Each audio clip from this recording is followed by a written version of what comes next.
عايزينك في استشارة قانونية. يا سلام، قانونيه وغير قانونيه تحت امرك يا ست فكريه. دي فكريه بنت خالتي، احنا خدامينها. انت ما انت عارفه ابن خالتي اتجهز في القانون المدني وفعل في الجنايات اللي ولا مؤاخذه المسائل يكونها جنايات، مخدرات، اختلاس، جواز، طلاق. ايه ده حيلك يا استاذ حبشي، احنا لسه ما وصلناش لكده. ما دام جايه مع فكريه بنت خالتي تبقى هتوصلي ان شاء الله. تحت امرك يا سيادة المدير. اقعد يا حسن واسمع اللي هقول لك عليه. اتفضل يا فندم. انت عارف يا حسن ان العمل وخاصة عملنا هنا في المصلحة دي بالذات اسرار.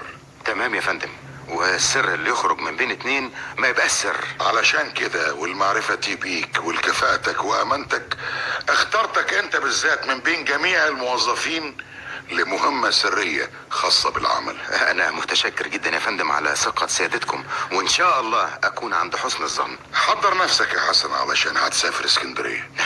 امتى يا فندم؟ هقول لك قبل الميعاد بوقت كافي، بس انت كون مستعد. وزي ما اتفقنا السر لو خرج من بين اتنين يبقى خبر يا فندم. ولا حتى سميرة مراتك تعرف. طبعا يا فندم، اطمئن سيادتك. سياده المدير كان عايزك في ايه؟ لا ولا حاجة يا سعفان. ولا حاجه ازاي؟ يعني كان بيسألني عن حاجة بخصوص الشغل. حاجه زي ايه يعني؟ حاجة وخلاص يا سعفان. جرى يا ابو علي، جرى ايه؟ ما احنا خلاص اتفقنا اسرار البيوت ماليش دعوه بيها، لكن اسرار الشغل من حق اعرفها. ومين بقى اللي اداك الحق ده يا استاذ سعفان؟ حق الزمالة يا اخي، ده احنا بنشتغل في مكتب واحد ولازم نكون ستر وغطا على بعض. قول لي بقى سيادة المدير كان عايزك ليه؟ هقول لك يا سعفان. قول يا ابو علي، انا سامعك كويس، كل اذان صغير. بس انت عارف ان السر لو طلع من بين اتنين ما يبقى السر يبقى خبر. طبعا يا ابو علي، الخبر على عينك يا تاجر، واللي ما يشتري يتفرج. يعني انت مقتنع بكده؟ تماما، وده عايزه كلام. قول بقى يا حبيبي، قول، شوقتني. السيد المدير استأمني على سر خطير جدا. ايه هو؟ قول بسرعه يا ابو علي قبل ما حد يدخل علينا. انت مش مقتنع تماما ان السر لو خرج من بين اتنين ما يبقاش سر؟ ما قلت لك طبعا يا حسن. يبقى ازاي عايزني اقول لك على السر اللي بيني وبين سيادة المدير؟ لان انا وانت واحد. مين قال كده يا اخويا؟ انا اللي بقول كده. وانا بقول انا وانت اتنين يا سعفان. كده اهو، ما يضرش برضه. عن اذنك بقى. على فين؟ على البيت. طب ما تيجي اوصلك بعربيتي وندردش سوا في السكه. لا متشكر يا اخويا، انا هركب ميكروباص. براحتك يا حسن، بس برضه لازم اعرف السر والا ما بقاش سعفان.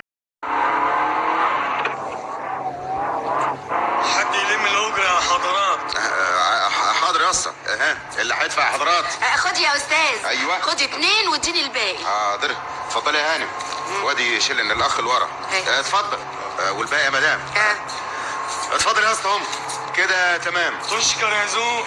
ما كملتليش يا فتحية حكاية البامية الأرداحي. هو أنا لسه ما كملتلكيش؟ لسه.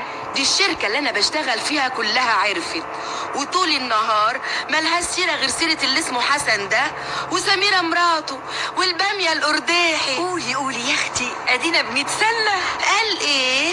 بيحكم عليها تعمل البامية أرداحي. يا ساتر يا رب، ده إيه البخل ده؟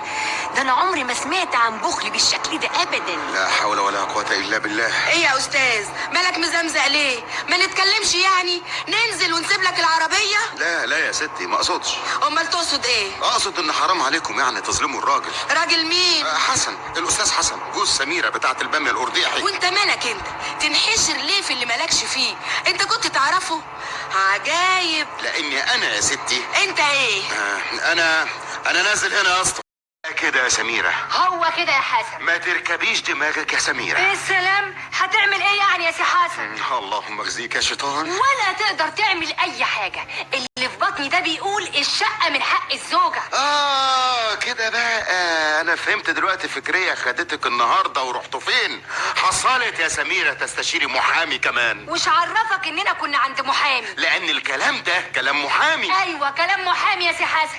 عايز حاجة بقى تاني؟ وقال مدام الزوجة حاضنة او حامل تبقى الشقة من حقها. انت بتهدديني يا سميرة؟ لا بس ان كنت ناسي بفكرك. اسمعي يا سميرة، انا ما اتهددش، والاخر مرة بحذرك ابعدي عن اللي بتملى دماغك بالنمل الابيض ده والناس اللي ما يهمهاش الا خراب البيوت العمرانة. اختك عنايات هي اللي عايزه تخرب علينا يا استاذ. قرشه ملحتي من يوم ما عرفت اننا بنحب بعض وانك عاوز تتجوزني. يا سلام، افتكرت دلوقتي اننا بنحب بعض.